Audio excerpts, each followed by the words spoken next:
अस्सलाम वालेकुम। Business statistics के हमने testing of hypothesis of different between two means के हमने जी टेस्ट पढ़े थे, case 1, case 2, case 3।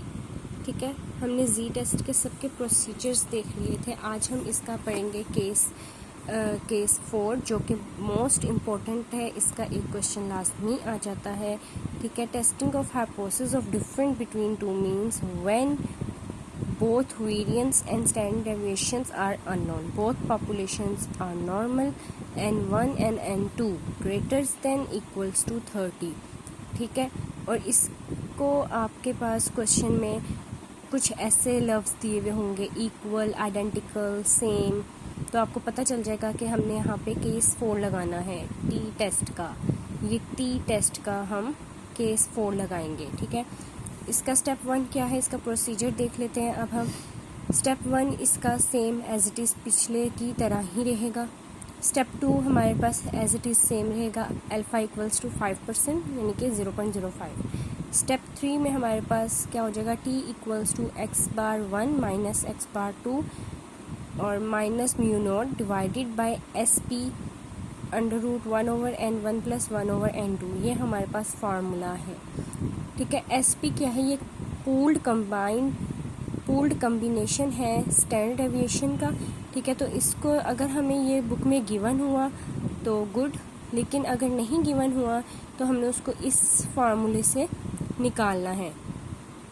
Under root n1 minus 1 bracket close s1 square plus n2 minus 1 multiply s2 का square divided by n1 plus n2 minus 2। ठीक है, ये formula है S P का। ठीक है, अगर हमें s1 स्क्वेयर और s2 स्क्वेयर गिवन हो तो ठीक है, लेकिन अगर गिवन ना हो तो हम उसे कैसे निकालेंगे, तो उसका फार्मूला ये है 1/n1 minus 1 with in bracket summation x1 square minus summation x1 का whole square divided by n1। ठीक है, और s2 का भी सेम एज इट इज़, सिर्फ n1 की जगह n2 आ जाएगा, x1 की जगह x2 आ जाएगा। Step 4 reject H O if. अगर हमारा नॉट इक्वल टू हुआ तो हमारा ये वाली कंडीशन लगेगी, T less than minus T alpha over 2 comma n1 plus n2 minus 2 और T greater than T alpha over 2 n1 plus n2 minus 2। ठीक है, और अगर हमारी ग्रेटर देन हुआ तो हमारा T greater than T alpha coma n1 plus n2 minus 2, और अगर लेस देन हुआ तो हमारे पास ये कंडीशन लगेगी। देन 5th में हम कंक्लूजन कर देंगे। नेक्स्ट है टी टेस्ट का ही case number 5, testing of hypothesis between two means when both variance and standard deviation are unknown, both population are normal, n1 n2 less than 30। ठीक है, are not equal, are not identical and not same. हमें इस statement में कुछ ऐसे लफ्ज़ मिलेंगे, not equal, not identical, not same या इससे मिलते जुलते। केस 4 में क्या था, हमें स्टेटमेंट पढ़ के कुछ लफ्ज़ नज़र आएंगे, इक्वल, आइडेंटिकल और सेम। केस 5 में क्या है कि उनके साथ नोट लग जाएगा। ठीक है, अब इसका प्रोसीजर देख लेते हैं केस 5 का। फर्स्ट स्टेप हमारा ये वाला सेम ही रहेगा as it is. Second step भी सेम रहेगा, सिग्निफिकेंस लेवल हमारा 5% रहेगा। अगर दिया हुआ हो तो आप वो लिखेंगे।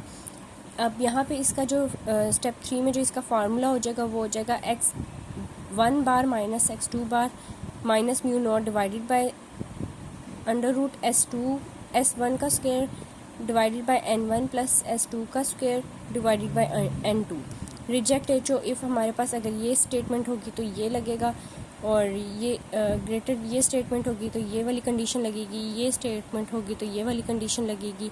ठीक है, और अब ये v यहाँ पे जो है ये क्या है, ये v क्या है, तो जो ये v है उसका ये फार्मूला है, होल स्क्वायर के अंदर जो आएगा वो आएगा s1 का square divided by n1 plus s2 का स्क्वायर डिवाइडेड बाय n2, और इन दोनों का होल स्क्वायर हमारे पास डिवाइडेड बाय इस चीज़ का स्क्वायर, फिर इस चीज़ का स्क्वायर, देन डिवाइड आपने कर देना n1 माइनस 1 n2 माइनस 1।